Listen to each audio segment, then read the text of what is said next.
We're going to look at an example problem here for related rates. So in the previous video we talked about the main steps about how to do a related rates problem and how you would recognize that this is a related rates problem. So in this problem we've got some information about several different things that are changing, and we're interested in the rate at which one of them changes when we're given some information about how one of the other variables changes. So the first thing to do is make sure that you read the problem carefully and organize the information in a table or chart, maybe draw a picture if appropriate. Okay, so we have here a spherical balloon.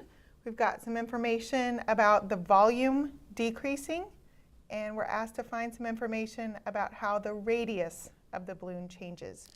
So we've got a sphere. Maybe we draw a picture of a sphere. We've got some variables and rates of change. So my piece of advice is to organize that in a chart.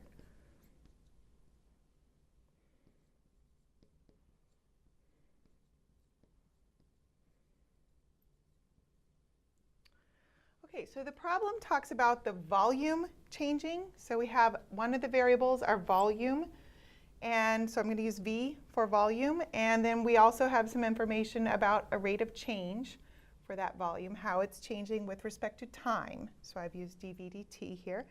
We also have some question here about the radius of the balloon, and we're asked to find its rate of change. Okay, so we're asked to find the rate at which the radius of the balloon is decreasing when the radius is 10 centimeters.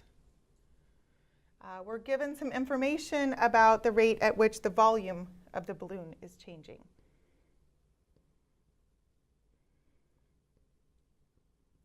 One important thing about this problem is that it tells us that the volume is actually decreasing at a rate of 2 cubic centimeters per minute. So it would be important to note that that rate of change really should be negative there. So that's a negative rate of change. The volume is decreasing. We're also told in the problem that our radius should be decreasing, so we're expecting to find a negative rate of change for our radius too.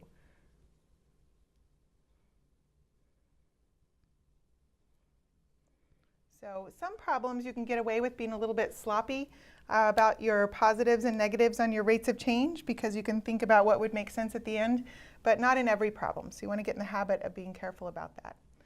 All right, the other thing to do after you've organized the information in the problem here, variables and rates of change for each of those variables and what was given in the problem and what it asks you to find, is to think of an equation that relates those variables.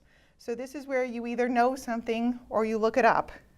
So there is a volume formula for a sphere, and so maybe you look that up, but you look up and you remember that volume for a sphere is 4/3 pi times radius cubed. So you look that up. Okay, so all of that is really just kind of organizing the problem and getting started. And then to actually solve the related rates problem, we're going to use our equation that relates the variables.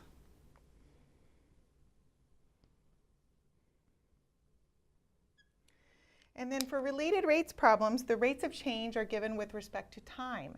So we're going to take our equation that relates the variables and differentiate implicitly with respect to time, both sides of the equation. Okay, these are always about rates of change with respect to time. Okay, so on the left side of the equation, we'll have dV dt. On the right side of the equation, I'm differentiating implicitly with respect to time. So I'm going to find the derivative of this function as a function of r, but then remembering I'm treating r as a function of time, since r is changing with respect to time. Use a little chain rule, and I'll have an extra dr dt on the right side. Okay, so 4/3 times 3 will be 4 pi r squared. That's just using the power rule to find the derivative there. Then times dr dt. Okay, so our main steps were organize the information in a chart, variables and rates of change, picture if appropriate, find an equation that relates the variables in the problem, differentiate implicitly with respect to time, and then at that point you want to think about the information that was given, plug into your equation here that compares those rates of change, and for the easier problems, it's just a matter of plugging in the numbers and finding what they asked you to find here. Sometimes there are other problems where you might have to do a little bit of extra work because there are other things you need to plug in that were not explicitly given to you in the problem. But for this one, dv dt, we were given a value for that. 4 pi r squared, we were interested in the instant when the radius is 10 centimeters. And we were asked to find dr dt. So we were given everything we need to plug in here, and we'll just be able to solve for the thing we were asked to find. Okay, so dv dt is -2. We are interested in the instant when the radius is 10, and we are supposed to find dr dt. So from here, it's just a matter of doing some algebra to solve for dr dt. I might simplify this number here on the right side and make that 400 pi. And so when I divide both sides by 400 pi,